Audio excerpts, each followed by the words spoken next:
"You paid for me. Now do it."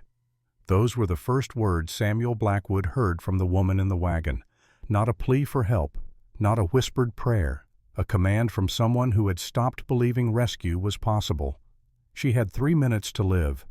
The rope was cutting circulation to her hands. The bruises on her throat told a story of days, maybe weeks of suffering. And somewhere in the darkness of the Bitterroot Mountains, the men who had done this were coming back. This is the story of how a mountain man saved a nun twice his size, and why that decision almost killed them both. September morning came cold to the mountains in 1876. The kind of cold that warns a man winter is watching from just over the ridge, making plans, sharpening its teeth. Samuel Blackwood had been checking his trap lines when he found the wagon at the creek crossing a quarter-mile from his cabin. No mule, no driver. Just the wagon itself sitting there like something the forest had coughed up and wanted nothing to do with. He was 48 years old, lean and scarred.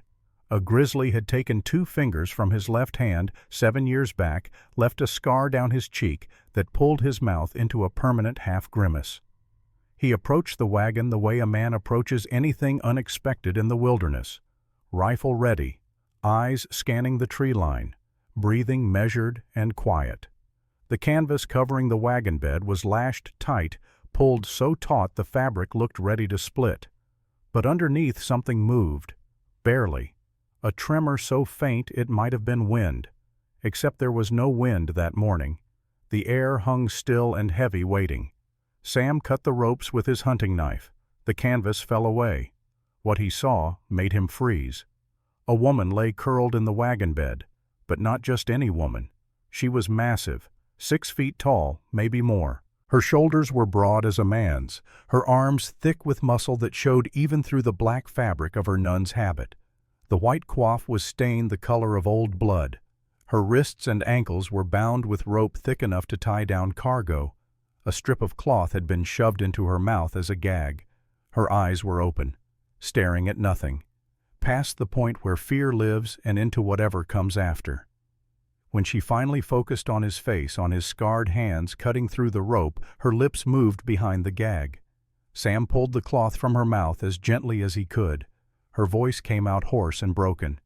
"You paid for me. Now do it." Sam froze. The rope fell from his hands. "Ma'am, I did not pay for anybody." Her eyes did not change. They stayed empty, like windows into a house where no one lived anymore. "Then send me back or kill me. I do not care which." She swallowed. The motion looked painful to watch. "Just make it mean something." Sam looked at her wrists, at the crucifix pressed against her throat, at the habit torn at the shoulder where someone had tried to rip it off and given up halfway. He looked at the note tucked into the rope at her feet. Cheap paper, bold ink, 3 lines that burned into his memory the moment he read them. S. Blackwood, paid in full, war freight. Below that, a receipt stub showing $300. His entire spring fur payment, dated 2 weeks ago. A shipping notation in smaller print. Specialty item number 7, deliver Montana territory. The morning felt colder after that. Sam cut the rest of the rope, careful not to nick her skin. When the last strand fell away, her hands did not reach for freedom. They stayed close to her chest, guarding whatever small piece of herself she still trusted not to break. He lifted her from the wagon anyway. She weighed almost nothing for her size, like something already half gone. His cabin was built from lodgepole pine chinked with mud and moss, small enough that a single fire could heat the whole space. 1 room, 1 table with 2 chairs his wife had insisted on 8 years ago because civilized people do not eat standing up. A bear skin on the wall from the grizzly that took his fingers before he put it down. Emma's Bible on a shelf, the only book he owned, untouched since the day they buried her. He set the nun on his bunk, the only real furniture besides the table. She sat without being told to sit, drank water when he handed her the cup, swallowed mechanically like her body remembered how, even if her mind had left.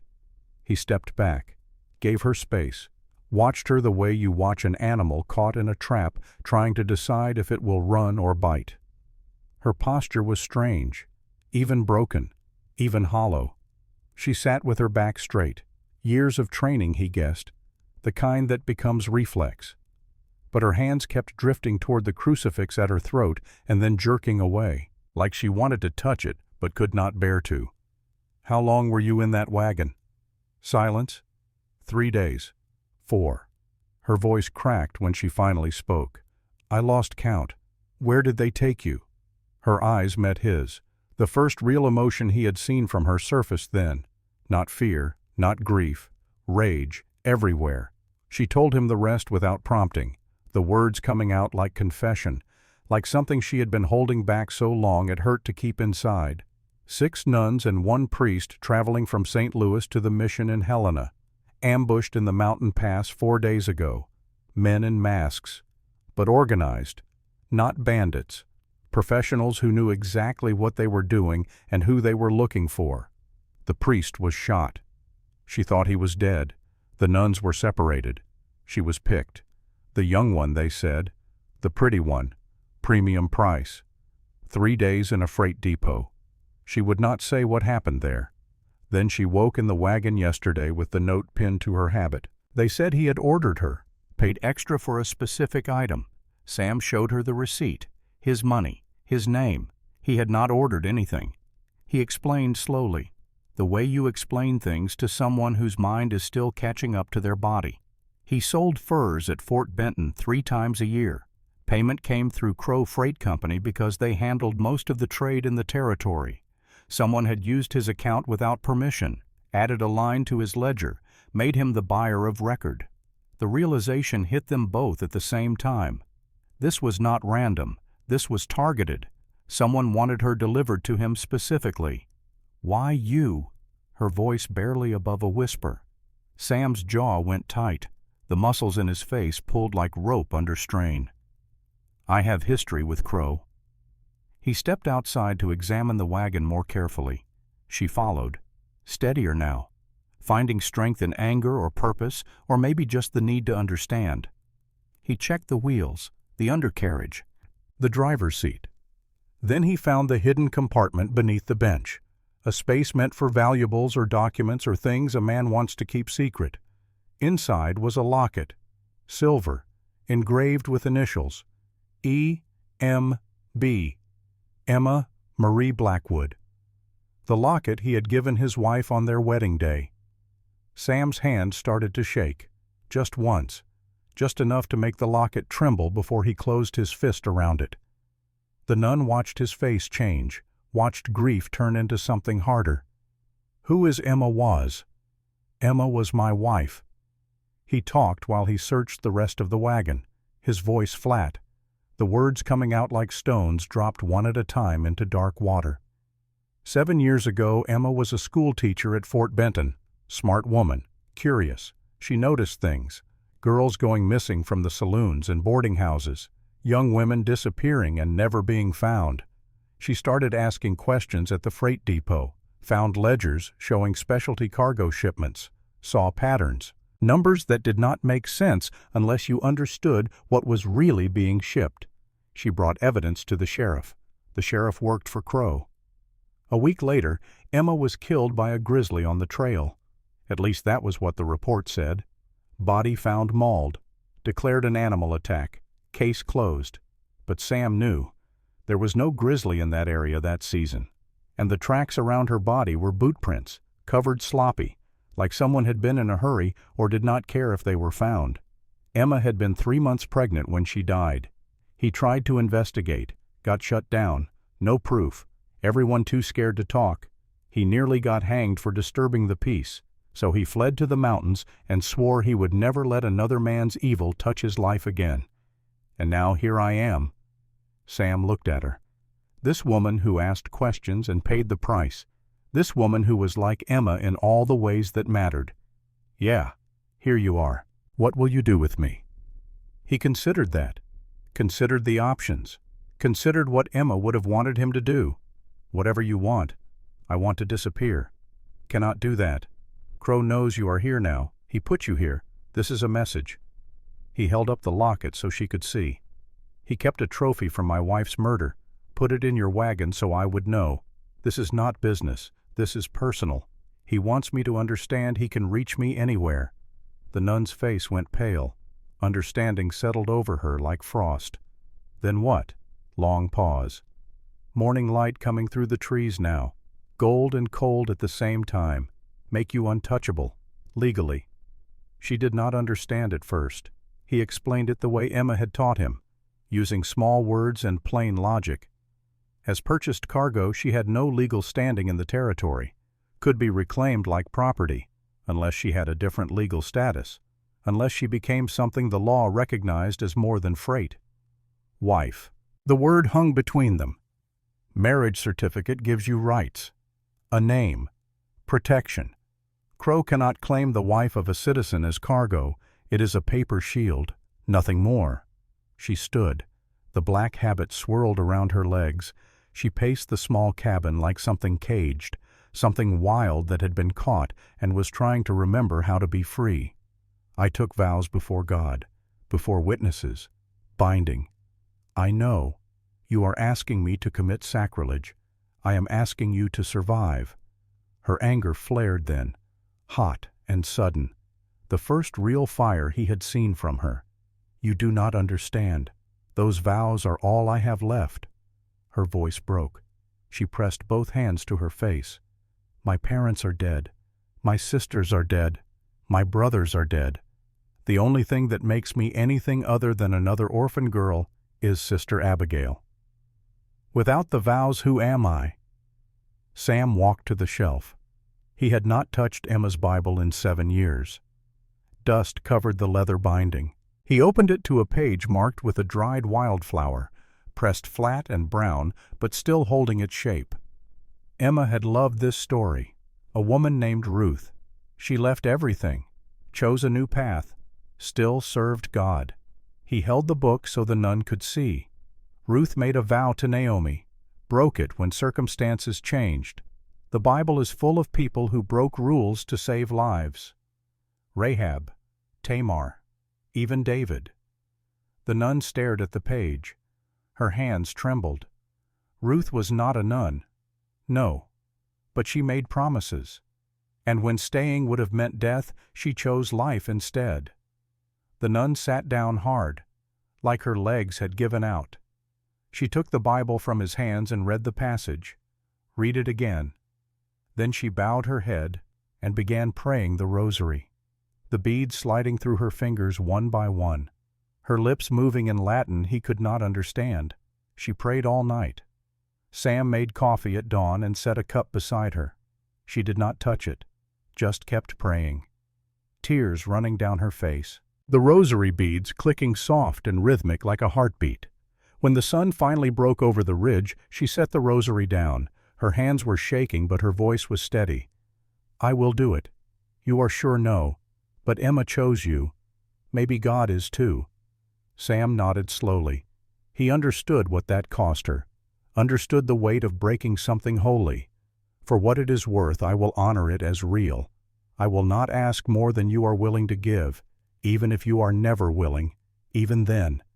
She looked at him for the first time without fear or calculation, just looked and saw a man carrying grief the same way she carried vows, like weight that never quite goes away, but you learn to walk with it anyway. "Then we go, before I lose courage." Sam packed quickly. Rifles, ammunition, dried venison, hardtack, blankets. He found Emma's wedding ring in a tin box hidden under a loose floorboard and slipped it into his pocket. The nun changed clothes, keeping the habit underneath but borrowing his old coat over it. She would not abandon her identity completely. Not yet. They rode double on his strongest horse, the nun sitting behind him, arms wrapped around his waist for balance. Fort Benton was 18 miles down the mountain, a half-day's ride if the weather held. The trail was narrow, winding through stands of lodge pole pine and aspen already turning gold. They rode in silence for the first hour, comfortable silence, both of them used to quiet. Then Sam started pointing out landmarks. Grizzly territory here, stay alert, water source there, safe to drink, elk trails crossing the path. The nun surprised him. "How do you know about the grizzly scat? Claw marks on the trees, fresh ones. Teach me." He He glanced back over his shoulder. Why? Because I am tired of being helpless. So he taught her while they rode. How to read animal signs, which plants were edible and which would kill you, how to tell direction by the moss on the north side of trees. She learned fast. Educated mind hungry for practical knowledge she had never needed before. You are good at this. I am good at surviving.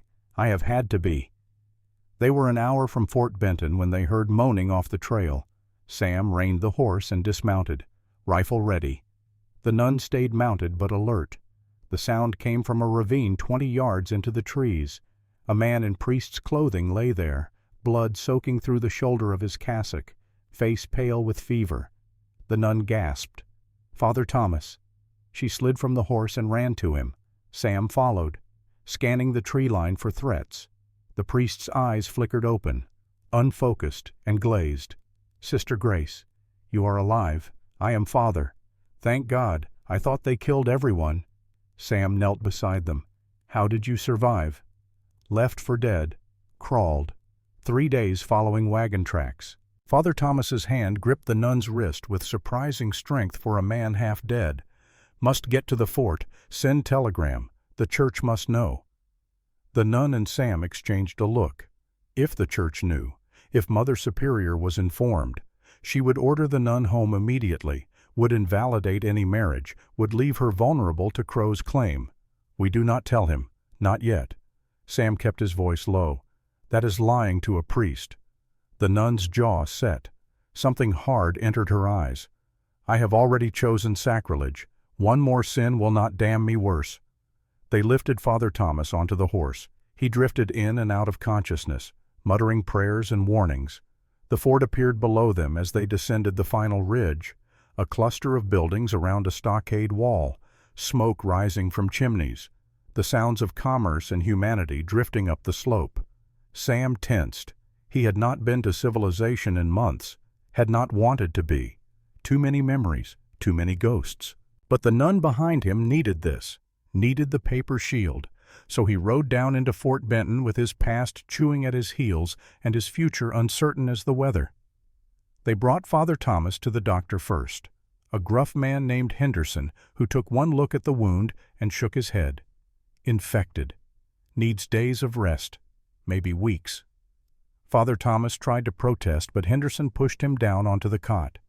You move, you die. Simple as that. The priest passed out. Henderson looked at Sam and the nun. You family. Sam hesitated. Something like that. They left Father Thomas in Henderson's care and walked through the fort. The nun stayed close to Sam's side, conscious of the stares. Her habit was visible under the coat and people noticed. Some looks were respectful. Some were suspicious. A nun traveling alone with a mountain man. Questions would be asked. Sam asked around for the justice of the peace. Was directed to Judge Samuel Foster's office near the stockade wall. A small room crammed with law books and papers and the smell of tobacco smoke. The judge sat behind a desk carved from a single slab of cottonwood. An old man with white hair and eyes that missed nothing. Need a marriage certificate? Judge Foster looked up from whatever he was writing. You two know each other long enough. The judge studied them, studied the habit visible under the nun's coat, studied the rope burns on her wrists that the sleeves did not quite cover.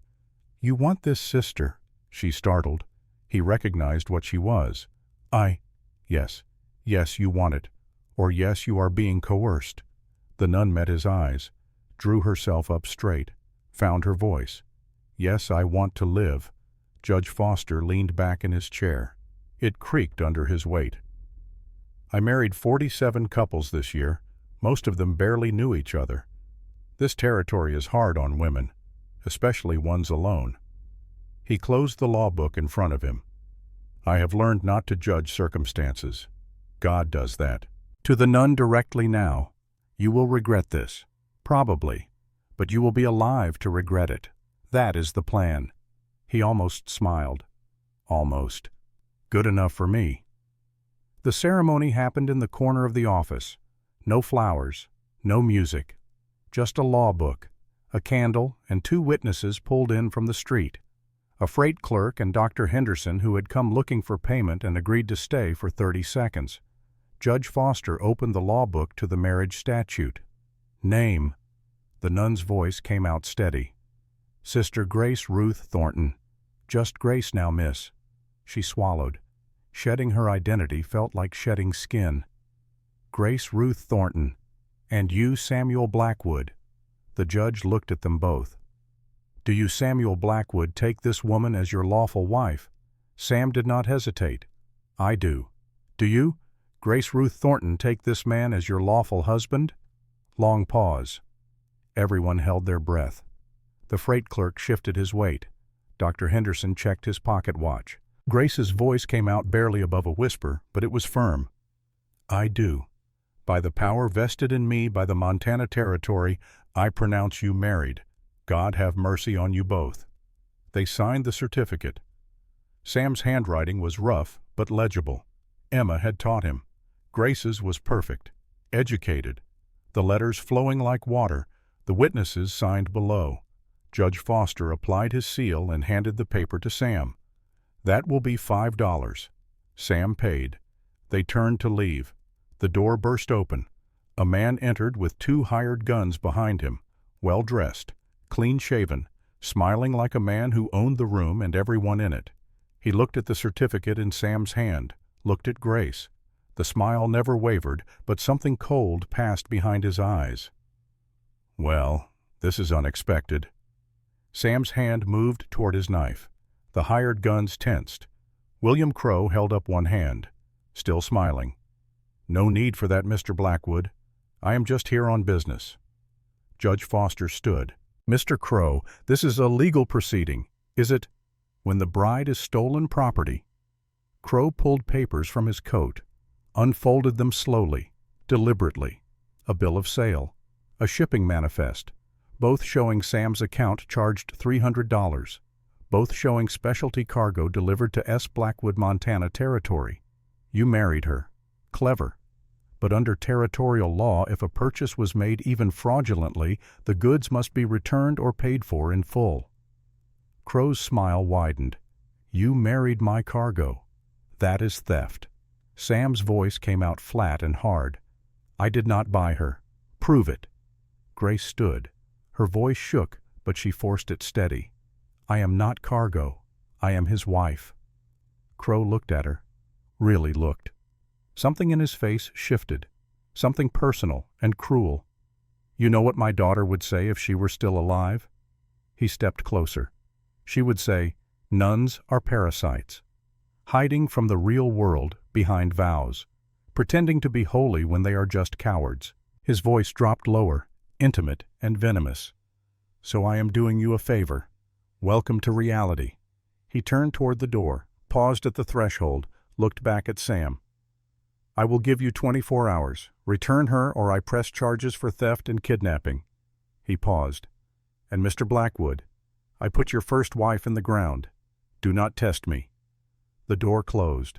Silence filled the office like smoke. No one moved. No one breathed. He killed Emma.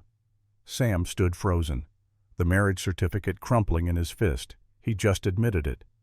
Judge Foster sat down slowly. That is not an admission that will hold in court. Not without proof.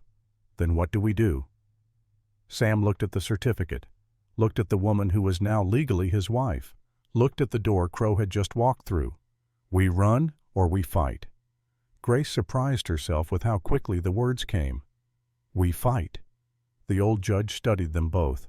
These two people who had known each other less than a day, but were bound together now by paper and desperation, and something that might become more if they survived long enough. Then you better be ready, because William Crow does not lose. Not in this territory. And he just made this personal. Sam folded the marriage certificate and tucked it inside his coat, close to his heart where Emma's locket rested in his pocket.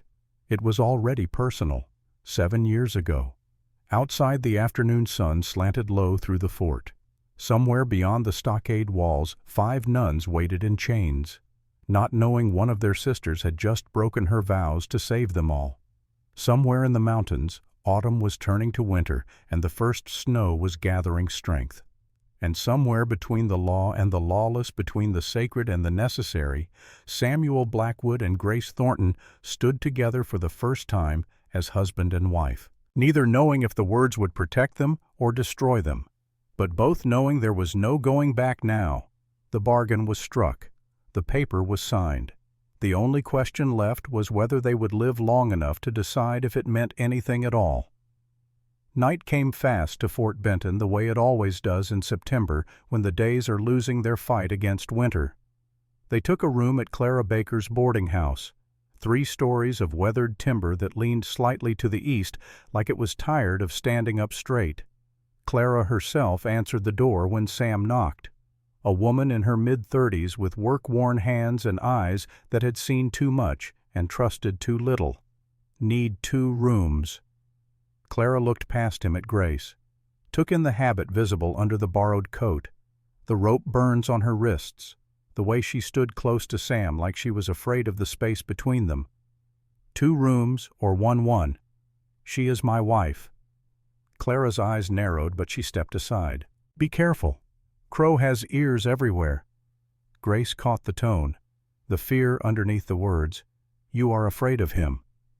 Clara would not meet her eyes. Everyone is. The room was small, 1 bed, 1 chair, 1 window that looked out over the fort's main street. Sam barred the door and checked the window frame to make sure it would open if they needed to leave fast. Grace sat on the bed, exhausted, but her hands found the rosary beads in her pocket out of habit. She began to pray silently, the beads sliding through her fingers one by one. Sam noticed. You still pray. Muscle memory. Does it help? She paused, looked at the beads in her hand like she was seeing them for the first time. I do not know anymore. Silence settled between them. Outside, the sounds of the fort at night, voices from the saloon 2 buildings down, a dog barking somewhere, a woman laughing. Sam checked his rifle, loading and unloading it the way some men fidget with coins.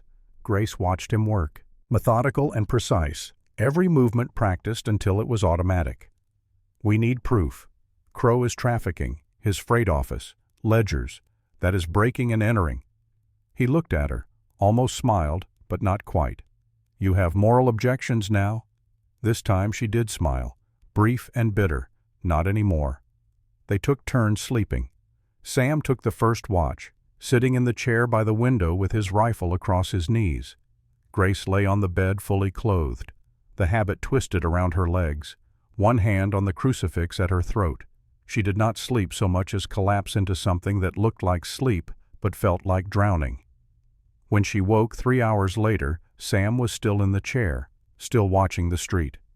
She sat up, disoriented. You did not wake me for my turn. You needed the rest more. That is not fair. Fair does not matter. Survival does. She wanted to argue, but the exhaustion in his voice stopped her. This man who had married a stranger and risked everything for someone else's battle. She studied his profile in the moonlight coming through the window, the scar down his left cheek from the grizzly, the way he held his left hand favoring the fingers that were still whole.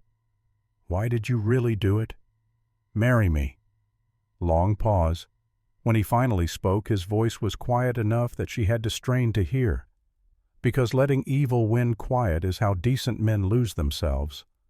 I let it happen once with Emma. I will not make that mistake again, even for a stranger, especially for a stranger.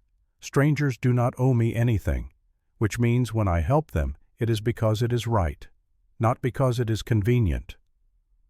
Grace felt something shift in her chest. Not gratitude, something deeper, something dangerous. I am glad it was you at that creek crossing. I am glad it was your name on that wagon. Sam turned to look at her then. Their eyes met across the small room. So am I. Morning brought Dr. Henderson to their door. Father Thomas was awake and asking for Sister Grace.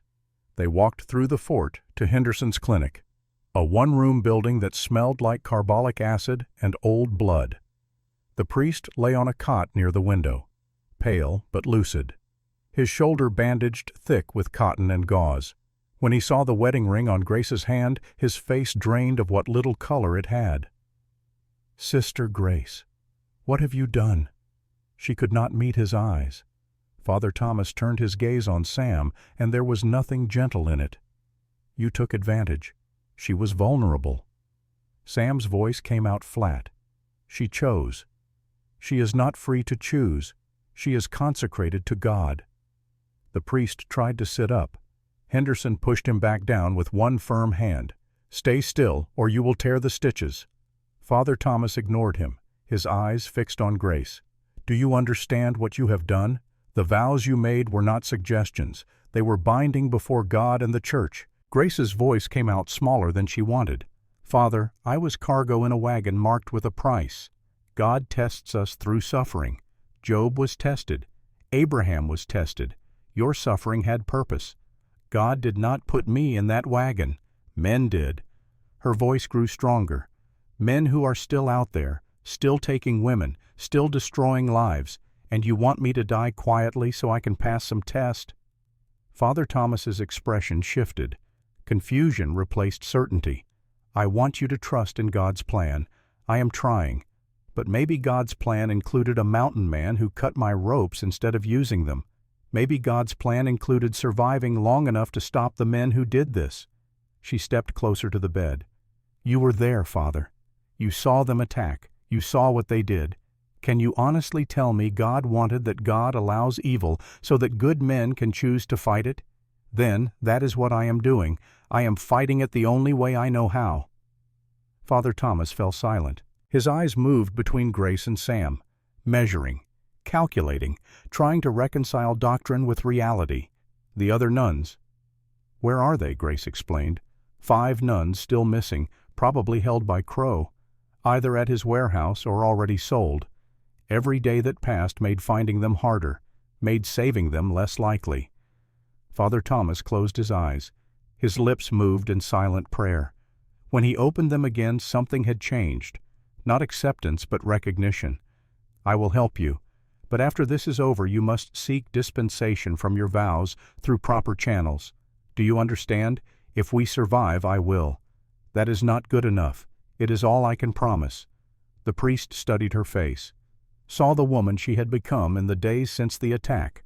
Not the novice who took vows at 21, someone harder, someone who had seen the worst of humanity and decided to fight back instead of fold. "Then I suppose it will have to be." Sam spoke for the first time since they entered the room. "The freight office. You passed it before the attack." "Yes." Father Thomas nodded weakly. "Crow's main operation. 2 stories. His office is on the 2nd floor, locked, guarded at night by at least 2 men. How do we get past the guards?" Father Thomas almost smiled. The expression looked strange on his pale face. "I am a priest. I will hear confessions." That night the plan took shape. Father Thomas would go to the saloon next to the freight office, announce loudly that he was hearing confessions for any man with sin on his soul. Drunk miners would laugh. But the guilty ones, the ones who grew up Catholic and still carried that guilt like a stone in their chest, they would come, and the guards would drift over, too curious or compelled or both. While they were distracted, Sam and Grace would slip inside. They waited until midnight. The fort was quieter then, but not silent. Never silent. There was always someone awake in a place like this, always someone watching. They moved through the shadows between buildings, avoiding the main street where lanterns still burned. Father Thomas arrived at the saloon right on schedule, despite Henderson's protests. His voice carried through the open door, strong despite the pain he was clearly in. "Any man with sin on his soul, I am hearing confessions tonight. God's mercy does not sleep, even if you do." Laughter erupted from inside. But then slowly, men started to emerge. A miner with guilt written across his face, a freight clerk who had stolen from his employer, a soldier who had abandoned his post. They formed a line, shamefaced and desperate. And Father Thomas heard them one by one right there on the saloon steps. The guards from the freight office drifted closer, both of them Catholics who had not been to confession in years but remembered the ritual, remembered the relief. They joined the line.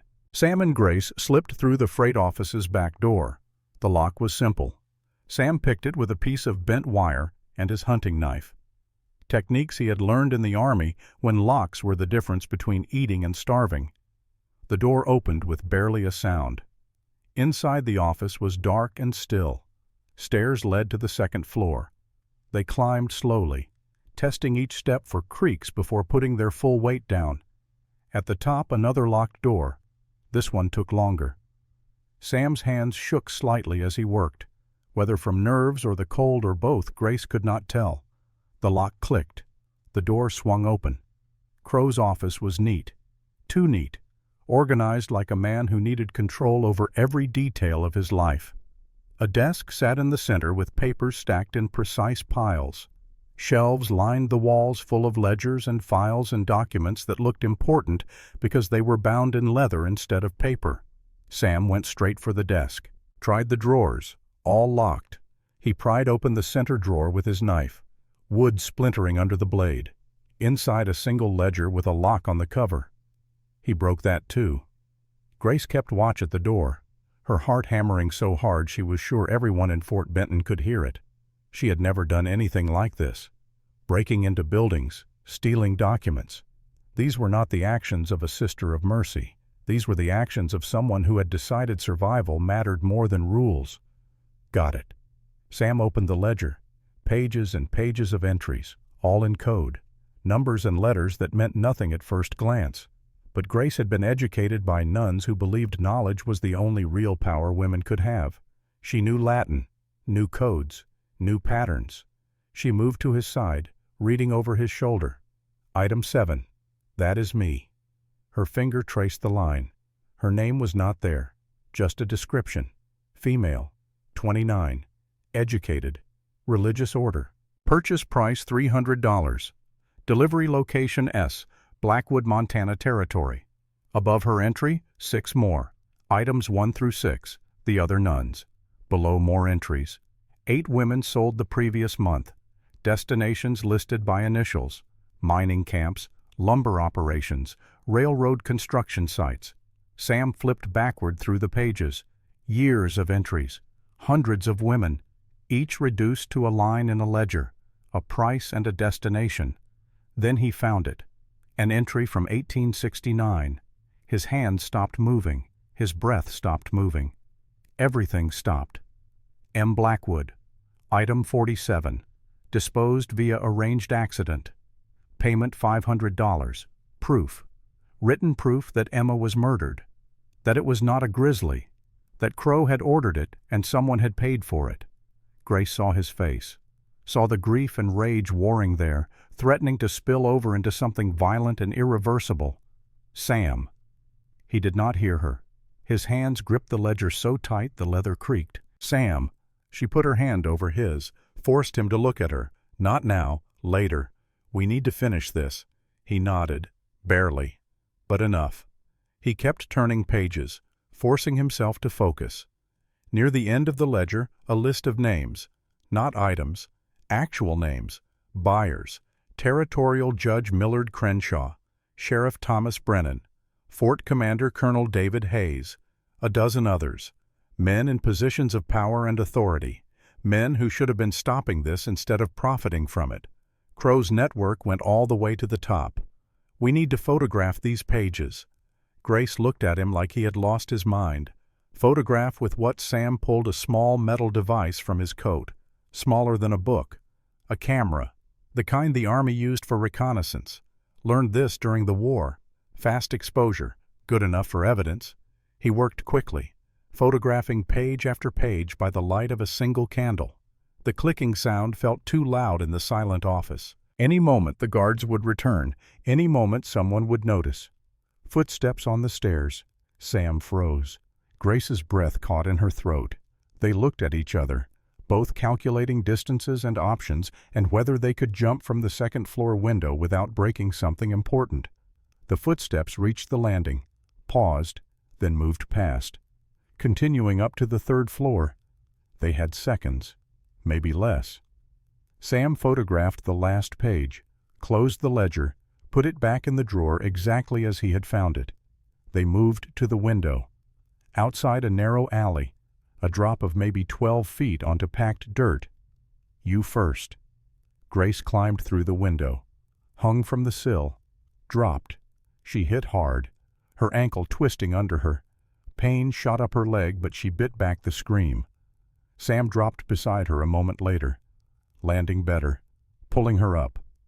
They ran, limping, stumbling, but running. Behind them, shouts erupted from the freight office. Alarm raised. Someone had found the broken locks.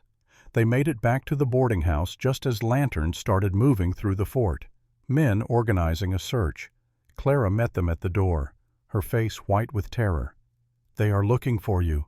Sam pushed past her, pulling Grace inside. "How did you know?" "Because Crow was here 10 minutes ago looking." Grace felt her stomach drop.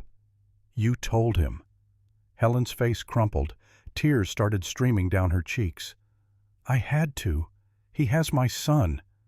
The words hung in the air like smoke. Grace and Sam stared at her, understanding dawning slowly and terribly. Clara collapsed into a chair, sobbing. "My husband died 3 years ago. Mine accident. Left me with debts I could not pay and a boy to feed. Warwick offered help, said Daniel could work at the freight office, apprentice work, learn a trade." She wiped her eyes with the back of her hand. "But Daniel is not an apprentice. He is a prisoner. Crow keeps him there, uses him to make sure I cooperate. Pass information. Tell him when strangers come to town asking questions." Her voice broke. "He is 14 years old. He is all I have. I am so sorry. I am so sorry. But he is my son." Sam stood very still. Grace expected him to rage, to storm out, to abandon them both. Instead, his voice came out quiet. "Where is he?" "Your boy." Clara described Daniel through her tears. Tall for his age, brown hair, thin, scared, kept in the loft above the warehouse, locked in at night. Sam looked at Grace. The warehouse raid just got bigger. "You would save her son after she betrayed us. Would not you? For family?" Grace thought about the 5 nuns still in chains, her sisters in faith, if not in blood. Thought about what she would do to save them. "Yes." She turned to Clara. "Help us, real help this time. Tell us everything about the warehouse and we will get Daniel back." Helen's eyes went wide with something that might have been hope or might have been disbelief. "You would do that?" "We would." Clara told them everything. The warehouse layout, the cellar where the women were kept, soundproof and locked, the loft where Daniel was held, the guards, usually 4 to 6 depending on the night, the fact that Crow sometimes stayed late going over his books, planning his next shipments. "If you are going to do this, do it tonight, before he moves everyone." He said something about a freight wagon leaving tomorrow, taking cargo north. Grace's blood went cold. The 5 nuns being moved. Once they left Fort Benton, finding them would be nearly impossible. A knock at the door made everyone freeze. Clara moved to answer it, her hand shaking. A man stood there, older, maybe 57, with a U.S. Marshal badge pinned to his coat and eyes that had seen violence and learned not to flinch from it. "Clara Baker." "Yes, I am looking for Samuel Blackwood." Clara started to lie, but Sam stepped forward. "I am Blackwood." The marshal studied him, then looked past him at Grace, taking in the habit, the rope burns, the wedding ring that was too new to be anything but recent. "Marshal James Fletcher. Need to talk to you about William Crow." Everyone tensed. Was this another of Warwick's men? Another corrupt official on the take? Fletcher seemed to sense their suspicion. He held up both hands. "Not here to arrest you. Here because I want Warwick as much as you do. Maybe more." He stepped inside and Clara closed the door behind him. Been tracking Crow for 8 years. Never had enough proof to touch him. Too many people protecting him. Too much money changing hands. Then I heard about a nun getting married to a mountain man. Heard about a break-in at the freight office tonight. He looked directly at Sam. "You found something in that office. Something worth breaking in for." Sam said nothing, just watched. calculating whether this man could be trusted or whether he was about to make everything worse. Fletcher reached into his coat. Everyone tensed. He pulled out a photograph, worn at the edges from years of handling, a young woman's face, maybe 20 years old, smiling. My sister Helen went missing in 1868. She was traveling west with a church group, never made it to her destination. He looked at the photograph like it hurt to see, but hurt worse not to. I think Crow sold her like he is selling everyone else. I have been looking for proof for 8 years. Never found enough. Until maybe now. He looked up. You got something from that office? Sam pulled out the camera, showed Fletcher the exposed plates. The marshal's hands shook as he took them. This is it. This is what I need. He looked at Sam with something like gratitude and something like grief. But photographs are not enough. Can be forged, claimed as fake. I need the actual ledger, need witness testimony, need the victims rescued and willing to testify. We are raiding the warehouse tonight. Fletcher nodded slowly. Then I am coming with you. Make it legal. How many men do you have? Just me, against 6 guards. The marshal's smile was cold. I am very motivated. Father Thomas appeared in the doorway then, leaning heavily on Dr. Henderson's shoulder. The priest was pale and sweating, but his eyes were clear. 7 of us. Henderson tried to push him back. You can barely walk. Then I will pray loudly. God does not require standing.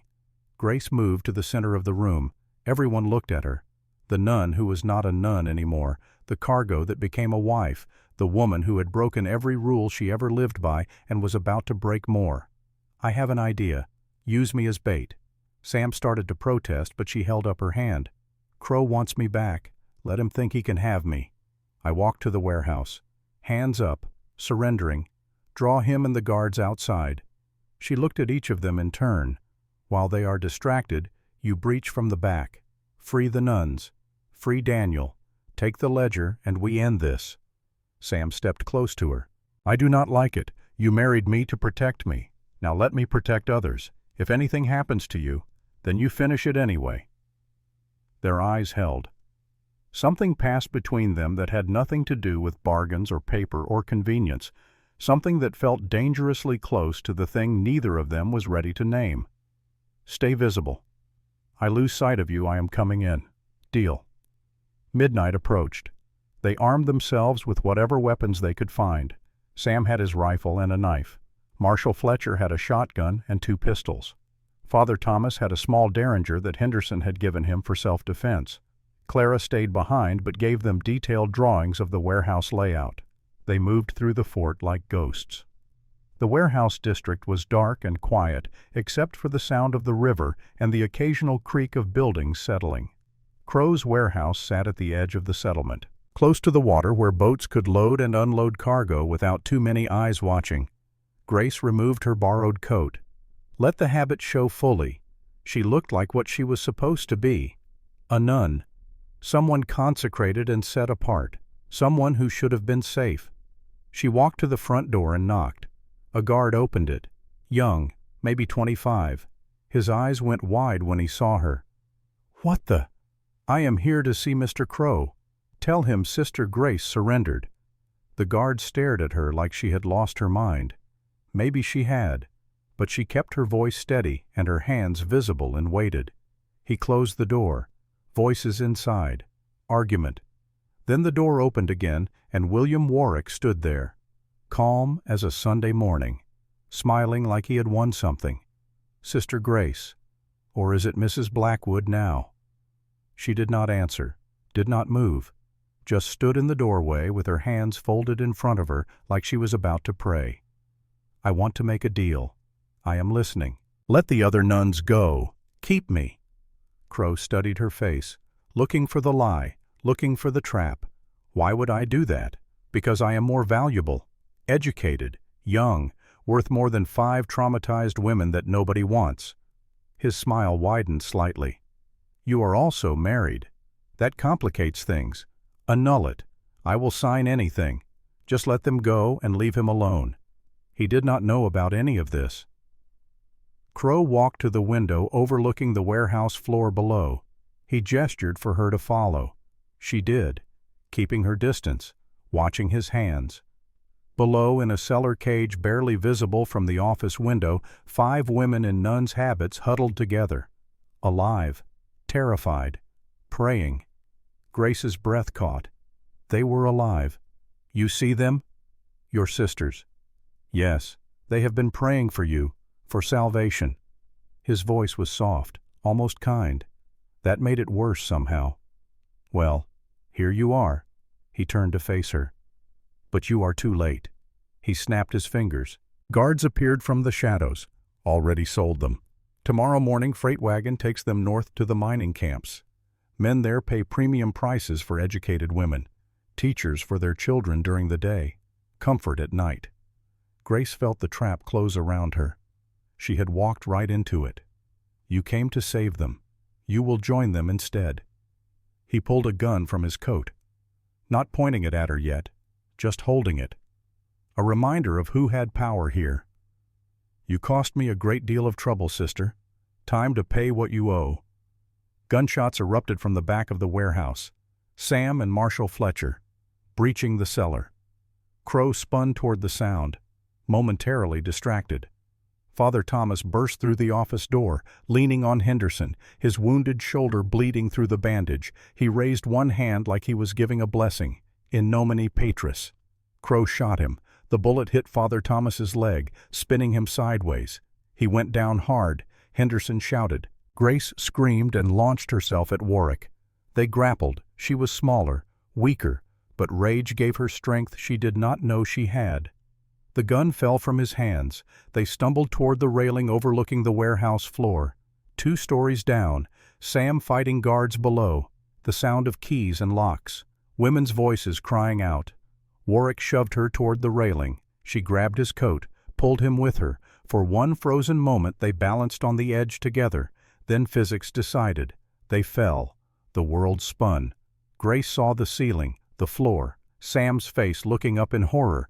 Then she hit. Hay bales stacked for horse feed. They broke the fall, but barely. Impact drove the air from her lungs. Her head cracked against something hard. Stars exploded behind her eyes. Everything went dark at the edges. Through the darkness, she heard Warwick moving, heard him grunt with pain, heard metal scraping as he grabbed for his fallen gun. She tried to move, but her body would not obey.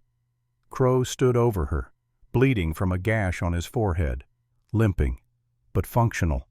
He aimed the gun at her face. You cost me everything. A rifle shot cracked through the warehouse. The bullet hit Warwick's gun hand. He dropped the weapon, screaming, cradling his mangled fingers. Sam stood 20 feet away, rifle still raised, his face carved from stone. Marshall Fletcher appeared with his badge held high and his shotgun pointed at Warwick's chest. William Warwick, you are under arrest for human trafficking, murder, and about 100 other crimes I am going to enjoy charging you with. Crow laughed. Even bleeding and beaten, he laughed. Arrest me. I will be out in a week. You know how many people I own in this territory. Do not care. Because you are going to federal prison where your friends cannot reach you. 2 of Warwick's guards were dead. 3 surrendered. The cellar cage stood open. 5 nuns emerged, blinking in the lamplight, hardly believing they were free. They saw Grace on the ground and rushed to her. Sister Grace, the eldest sister Catherine, knelt beside her. We thought you were dead. Grace tried to speak. Her head felt like it was splitting open. I thought I was too. Sam appeared above her. His hands were gentle as he checked her for broken bones, for bleeding, for anything that meant she would not be getting up. Anything broken. Everything hurts. That is not an answer. Then no. I do not think so. He helped her sit up. The world spun.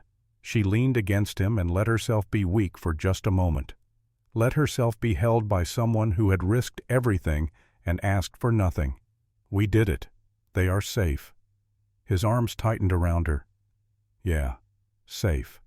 She looked up at him, saw something in his face that made her breath catch. Not gratitude, not duty, something deeper.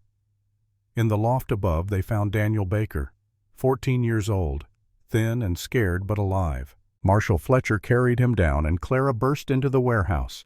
having followed despite being told to stay behind. Mother and son collided in the middle of the floor, both crying, both holding on like they would never let go. The ledger was secured, photographed again for extra evidence. Witness testimony gathered from all 5 nuns. Father Thomas was carried out on a stretcher, wounded but alive, still muttering prayers. Dr. Henderson said he would live but would need weeks to heal properly. Dawn broke over Fort Benton.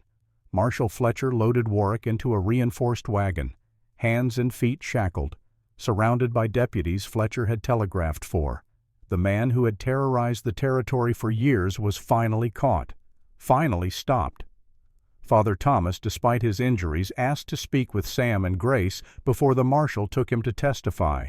They sat beside his bed in Henderson's clinic. "I was wrong about you both." Grace started to speak, but he held up his hand. "The marriage might have started as a bargain. I understand that now. But what you did last night, that was covenant. Real covenant. The kind that cost something." He looked at Grace.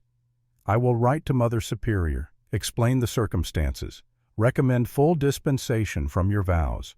Father, you will be released legitimately, free to choose your path, whether that path includes the order or not." Sam's voice was quiet. "And if she wants to go back?" Father Thomas looked at Grace. "Do you?"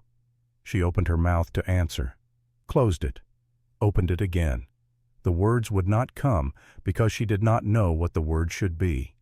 Everything she thought she knew about herself had been stripped away in the space of 5 days.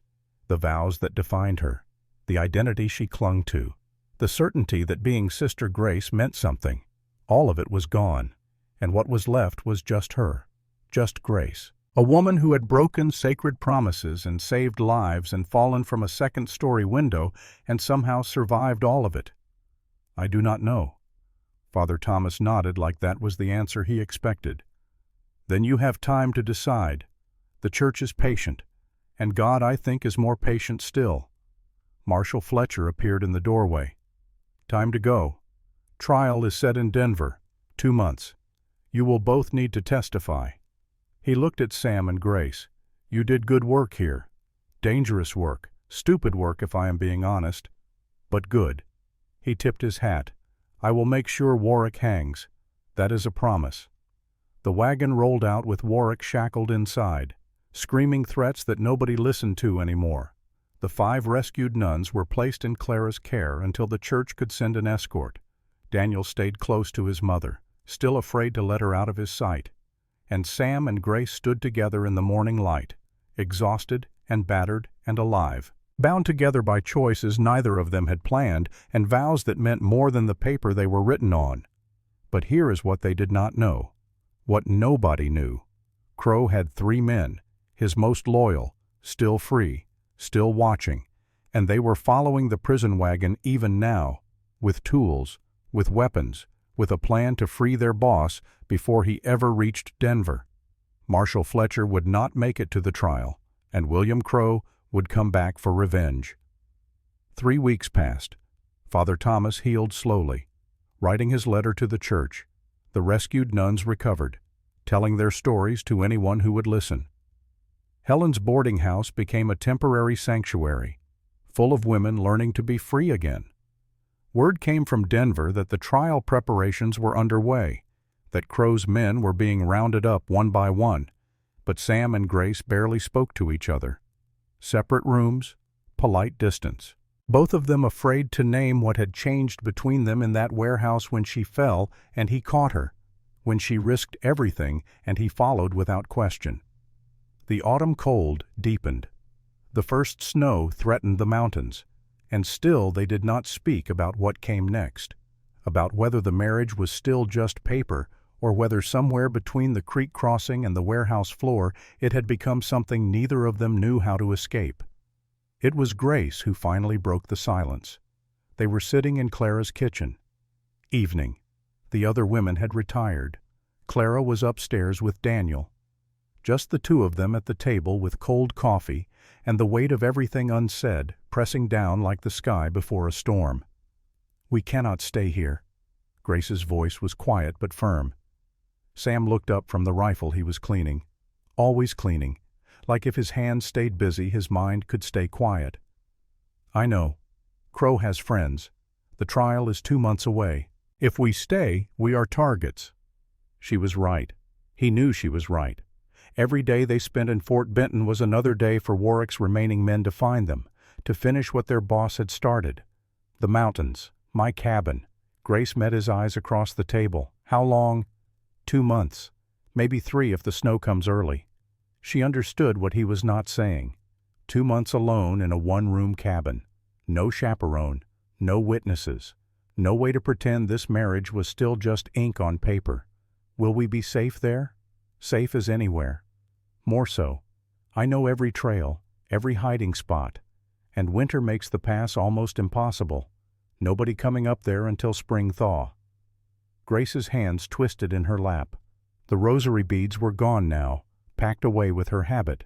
She wore a simple dress Clara had given her, brown wool, practical, but she still felt like she was wearing someone else's skin, just us, for 2 months.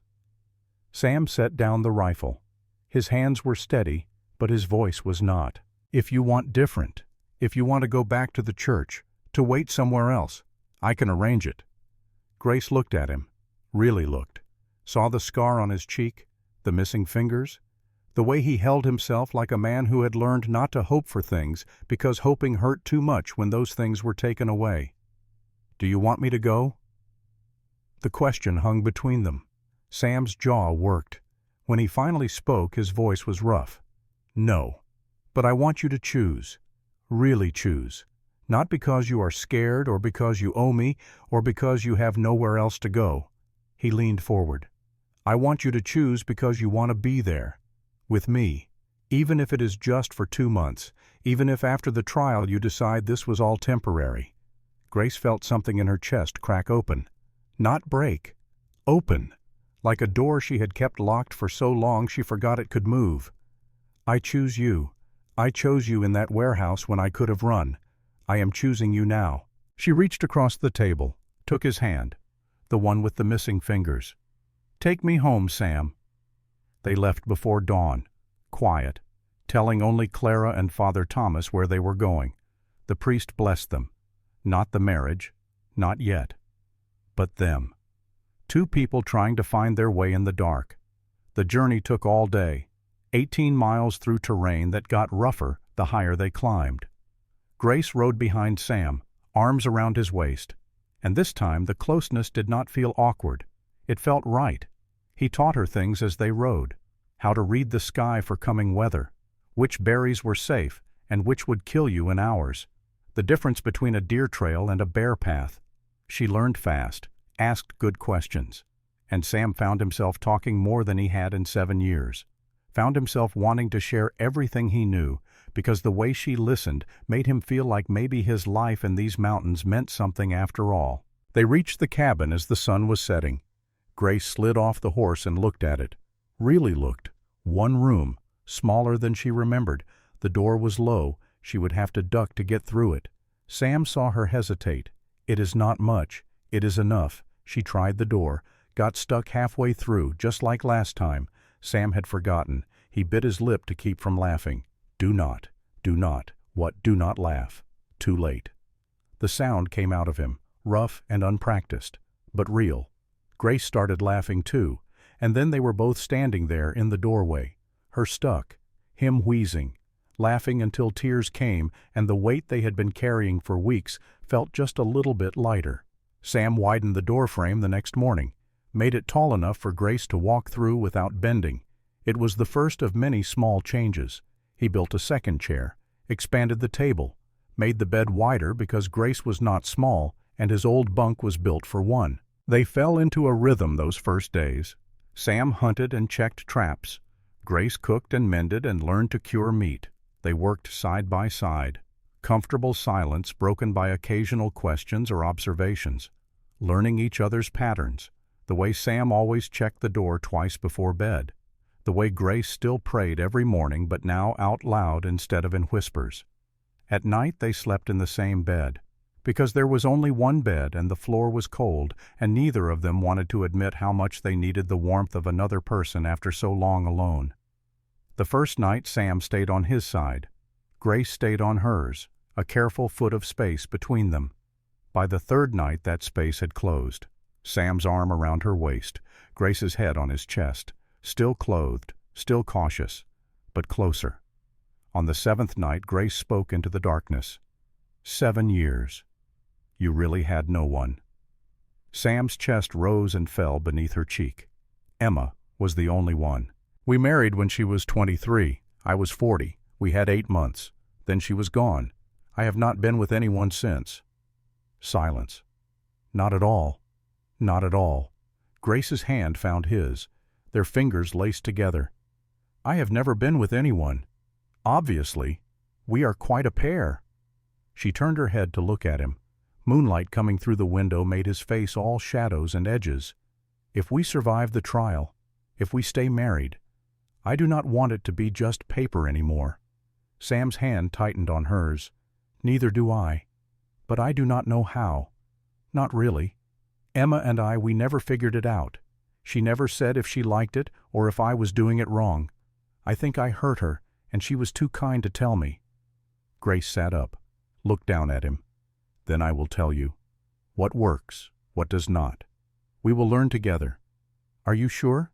She leaned down, kissed him, soft at first, then deeper. When she pulled back, they were both breathing hard. Teach me how to touch you. It started slow, tentative. Two people who had spent their whole lives being told their bodies were shameful or dangerous or wrong. Learning that maybe they were not. Learning that touch could be gentle and exploration could be safe, and that asking was stronger than assuming. Sam's hands shook when he unbuttoned her dress. Not from fear, from reverence, from the weight of being trusted with something precious. Grace guided him, told him where to press, where to go gentle, where she needed more. And when his mouth found the place she showed him, and she gasped, and her fingers tangled in his hair, she whispered the words she had never thought she would say. There, yes, do not stop. After they lay tangled together, breathing hard, Grace's face was wet with tears. Did I hurt you? No. God, no. I just never knew it could be like that. Sam pulled her closer. I love you. The words came out simple. No flourish, no poetry, just truth. Grace turned in his arms, looked at him with eyes that held something fierce and tender all at once. I love you too.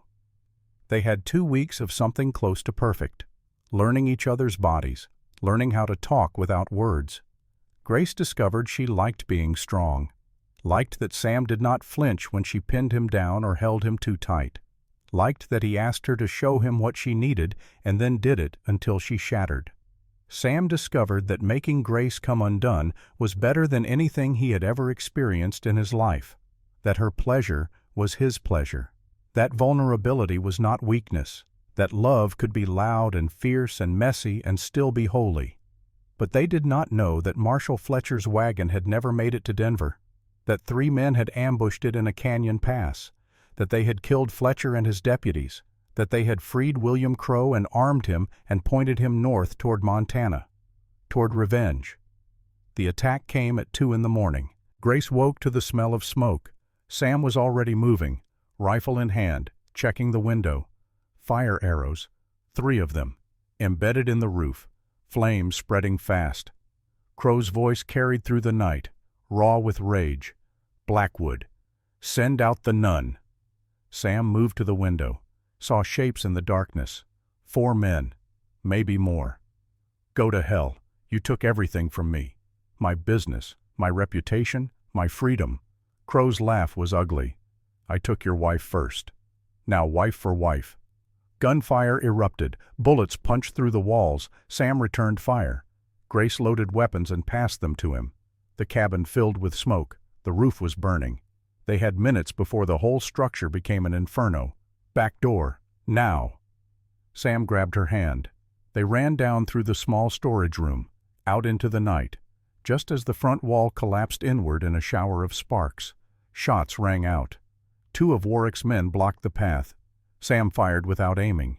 Pure instinct. 1 man fell. The other dove for cover, Then voices, coming from the trees, not Warwick's men, townspeople. Father Thomas's voice, Clara's voice. They had followed.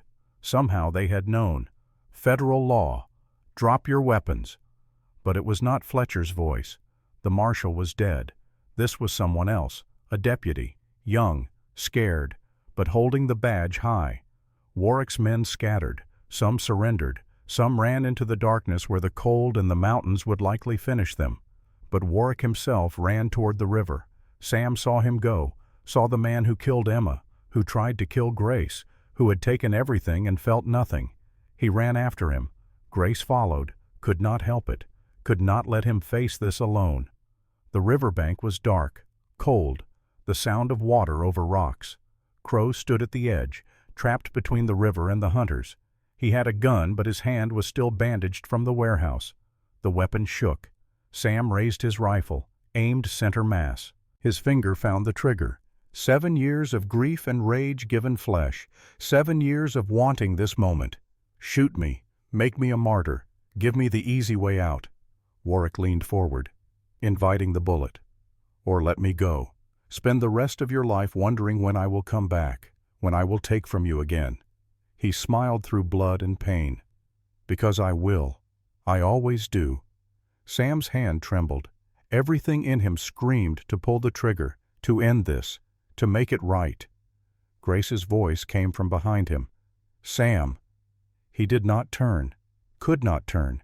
If he looked away, Warwick might escape. Go back, not without you. She moved beside him, put herself between Sam and Warwick. If you shoot him, you are a killer, not a survivor. He killed Emma, I know, and he will pay. But not by your hand. Why not? His voice broke on the words. Because I need you to be better than him. Pause. Because I need you, not revenge. Sam looked at her, saw her face in the moonlight. The woman who broke vows to save strangers, who fell from a building and got back up, who chose him when she could have chosen safety. The rifle lowered, just an inch, then another. Crow saw weakness, lunged, hidden knife from his boot, blade flashing toward Grace's throat. She shot him, the pistol she had taken from Sam's belt without him noticing. One shot, clean, quick, hit Warwick's shoulder, spinning him sideways. He fell. The knife clattered on rocks. Grace dropped the gun, stared at her hands like they belonged to someone else. I did not mean to kill. He is not dead. You protected. Sam pulled her against him. She was shaking. Is there a difference? Yeah, there is. The deputy appeared with men from town. They dragged Warwick to his feet, shackled him properly this time. The wound was not fatal, but it was enough. This time he goes straight to a cell, no transport, no chances. Trial happens here in Fort Benton, next week. The trial was swift, brutal. Every victim testified. The ledger was entered as evidence, the photographs, the witness statements. Clara told about her son. The 5 nuns told about the wagon. Grace told about the rope and the darkness and the moment she thought she would die. The jury deliberated for 40 minutes. Guilty on all counts. William Crow was sentenced to hang. The execution happened on a cold morning in early November, snow falling. The whole town came to watch. Grace did not. She and Sam stayed at the cabin, holding each other, not celebrating, just grateful it was over. 2 days after the execution, Father Thomas visited, climbing the mountain despite his injuries. He had news. Your dispensation came through. The bishop himself signed it. Your vows are dissolved. You are free. He looked at Grace. Free to stay married, free to return to the church, free to choose whatever path you want. Grace looked at Sam, then back at Father Thomas. There is something else you should know, Father. She took a breath. I am pregnant. The priest's face went through shock and joy and concern in rapid succession. Sam's grip on her hand tightened. How long have you known? 2 weeks, maybe 3. I am certain. Sam turned to her, his face unreadable. You are sure? Grace nodded, tears starting. I thought I could not, after everything, but apparently God left a window open. She searched his eyes. Are you okay with this? Sam stood, walked to the shelf where Emma's Bible sat, opened it to the page with the dried flower pressed inside, the flower Emma had picked when she found out she was pregnant. The promise that life continues. He brought the book back, showed Grace the flower. Emma pressed this, said it was a promise that life finds a way even when we think everything is ending. He closed the book carefully. I lost her, lost our child. Thought that door was closed for me too. He knelt in front of Grace, took both her hands. But if you are willing, if God is willing, then I am. I will be a father, a husband, whatever you need, just do not leave. Grace cupped his face. I am not going anywhere. Father Thomas wiped his eyes. Then perhaps we should make this official. A proper ceremony, before the child comes, before winter comes, while there is still time. He smiled. Unless you have objections. Grace looked at Sam. Do we need a ceremony? We are already married, paper or no paper. You are mine, I am yours. True, whether a priest blesses it or not. Father Thomas laughed. That is probably the best theology I have heard all year, but I will bless you anyway, for the child if nothing else. The ceremony happened on a cold November afternoon. No church, no congregation, just the three of them in front of the cabin with the mountains watching and the forest listening. Father Thomas read from his prayer book, the words familiar and ancient and true. May God bless this union, not because of paperwork, but because it was born in sacrifice, built in faith, and sustained in love. You chose each other when you did not have to. You fought for each other when it would have been easier to run. You built something good from the wreckage of evil. He looked at them both. I pronounce you husband and wife, in the eyes of God and man, for as long as you both shall live. Sam and Grace spoke it together. Amen. A promise, a prayer, a hope. The kiss was gentle, real. The first kiss of their true marriage instead of their bargained one. Not desperate like before, not frantic, just right. Winter came hard that year. Snow piled 6 feet deep. The cabin became their whole world. Grace's belly grew. Sam built a cradle from pine wood, carved animals into the headboard. Bear, elk, eagle, the creatures of the mountains welcoming the new life. They talked about names, about the future, about what they would tell their child about how they met. We tell them the truth, that sometimes God puts people exactly where they need to be, even if it looks like the wrong place. Grace sat by the fire, knitting a blanket from wool Clara had sent. Her hands moved with practiced ease. Do you ever regret it? The cabin, the isolation. You could have had a life in town. Sam looked up from the leather he was working. A new harness for the horse. I had a life in town. It took Emma. Nearly took me. Out here I am free. We are free. He set down his work, came to sit beside her. Do you regret it? Leaving the church?